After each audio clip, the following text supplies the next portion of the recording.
एकदम गर्मियों में ठंडक देने वाले लड्डू बना रही हूँ, जो गर्मियों में बेधड़क खा सकते हैं। वैसे भी गर्मियों में हमें ज्यादा कुछ खाने का मन नहीं करता, जिससे हमारे शरीर में बहुत ज्यादा कमजोरी आ जाती है। लेकिन हम इस तरीके से लड्डू बनाकर रख लेते हैं तो ये हमारे शरीर में बहुत ज्यादा ताकत पहुँचाते हैं। तो चलिए देर न करते हुए लड्डू बनाना शुरू कर देते हैं। तो यहाँ पर मैंने गैस ऑन करके कढ़ाई रख दी है। इसमें सबसे पहले भूनूंगी मखाने, और ये मखाने बहुत ज्यादा फायदा करते हैं, इसमें कैल्शियम भरपूर होता है। तो इन्हें थोड़ा सा भून लूंगी। और यहाँ पर मखाने मैंने भून लिए हैं, इनको मैं निकाल लूंगी और इस कढ़ाई में डालूंगी 1 चमचा घी। ये मैंने बड़ा वाला चमचा फुल भर के डाल दिया है। यहाँ पर मैंने गाय का घी लिया है, आप भैंस का भी ले सकते हैं। इस घी में मैं डालूंगी काजू मैंने यहाँ पर आधी कटोरी लिए हैं। यहाँ पर ड्राई फ्रूट कम या ज्यादा भी ले सकते हैं आप। और आधी कटोरी यहाँ पर मैंने पंपकिन सीड्स लिए हैं, यानी कद्दू के बीज लिए हैं। और आधी कटोरी यहाँ पर मगज डालूंगी, यानी खरबूजे के बीज। और साथ में डालूंगी आधी कटोरी किशमिश। अब इनको मैं भून लूंगी। और ये हमें ज्यादा तेज गैस पर नहीं भूनने हैं, और धीमी धीमी गैस पर ही हमें ये भूनने हैं, ताकि ये जले भी ना और भुन भी जाएं। और यहाँ पर मैंने 3-4 मिनट के लिए भून लिए हैं और अच्छे से फूल भी गए हैं। आप देख सकते हैं मगज के बीज कितने अच्छे से फूल गए हैं और किशमिश भी अच्छे से फूल गई हैं। अब इनको हम निकाल लेंगे।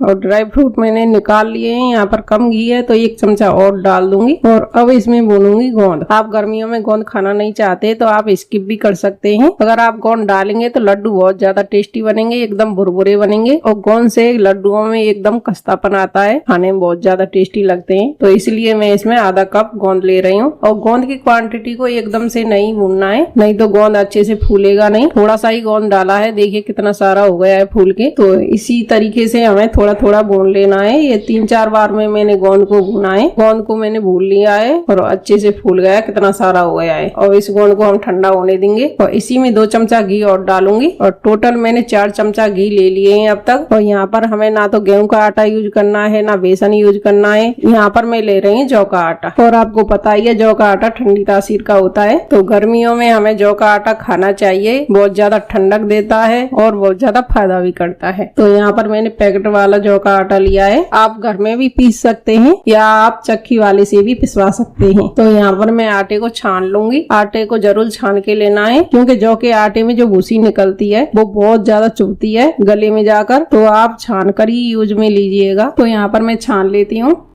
और देखिए छानने के बाद कितनी सारी भूसी निकली है ना, और ये गले में जाकर अटकती, इसलिए छानना बहुत जरूरी है। तो यहाँ पर मैंने 1 केजी का पैकेट लिया था, लेकिन मैं यहाँ पर आधा लूंगी और आधे को मैं स्टोर करके रख दूंगी फ्रिज में। आप जल्दी यूज करना चाहते हैं तो बाहर ही रख दीजिएगा, और ज्यादा दिन तक रखना चाहते हैं तो आप फ्रिज में स्टोर कीजिएगा। मैंने यहाँ पर आधा आटा निकाल लिया है और आधे आटे को मैं कढ़ाई में डाल दूंगी भूनने के लिए। मैंने यहाँ पर आधा केजी आटा कढ़ाई में डाल दिया है। अब इसको हम भून लेंगे अच्छी तरीके से। और प्रोसेस वही रहेगा जो हमने ड्राई फ्रूट बहुत धीमी गैस पर भुने हैं, और इस आटे को भी हमें बहुत धीमी गैस पर भूनना है। थोड़ा टाइम लगेगा, लेकिन धीमी गैस पर ही भूनिएगा, क्योंकि धीमी गैस पर ही अच्छे से भुन पाएगा। तेज गैस पर भूनेंगे तो ये जल जाएगा और खाने में ज्यादा टेस्टी भी नहीं लगेगा। तो यहाँ पर मैं बहुत धीमी गैस पर भून रही हूँ। और मुझे यहाँ भूनते भूनते 20-30 मिनट हो गई है। मैंने गैस को बहुत ज्यादा धीमा कर दिया था। मैं इसे भूनते वक्त खड़ी नहीं हुई, बीच बीच में इसे चलाती रही हूँ। जो भी मेरा किचन का काम था उसे भी साथ ही साथ निपटाती रही हूँ।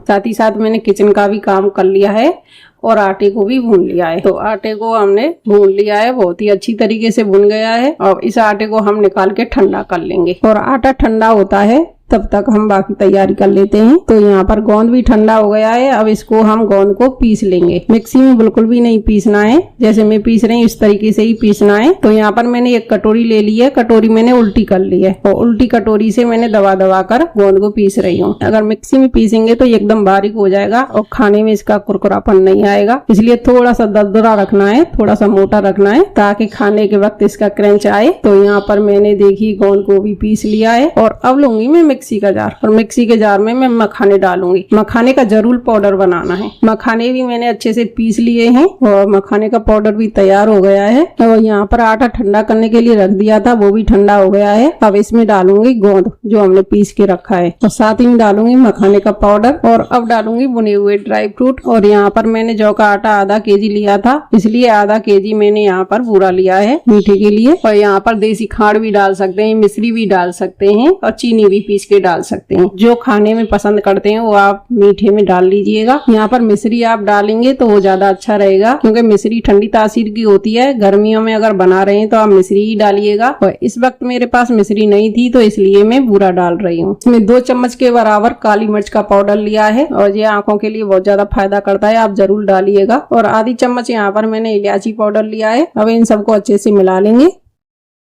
और मिलाने के बाद अब डालूंगी घी। और घी कितना डालना है, जितना आपके लड्डू बाइंड हो जाएं, यानी लड्डू बन जाएं। तो यहाँ पर मैं थोड़ा थोड़ा घी डालती जाऊंगी और मिलाती जाऊंगी और लड्डू बनाकर देख लूंगी। और जैसे ही लड्डू बनने लग जाएं मैं घी डालना बंद कर दूंगी। और घी की क्वांटिटी बताऊं तो सारे प्रोसेस में मेरा घी आधा केजी यूज हुआ है। कढ़ाई में ड्राई फ्रूट भूनने से लेकर और लड्डू बनाने तक मेरा आधा केजी घी यूज में आ गया है। और यही फिक्स मेजरमेंट होता है, जितना आप आटा ले रहे हैं उतना ही घी आपको डालना पड़ेगा। डालने की बात नहीं है, इतना घी हमारा लग भी जाता है। और यहाँ पर मैंने घी डाल लिया है। देखिए लड्डू बनने लग गए हैं। अब इनके हम लड्डू बना देंगे और इन लड्डुओं को आप 5-6 महीने तक आराम से स्टोर कर सकते हैं, बिल्कुल भी खराब नहीं होंगे। लड्डू कब खराब होता है, जब इसमें मॉइस्चर रहता है। तो इसमें मॉइस्चर का कोई काम ही नहीं है। ना तो हमने इसमें दूध यूज किया है, ना पानी यूज किया है, सिर्फ घी यूज किया है।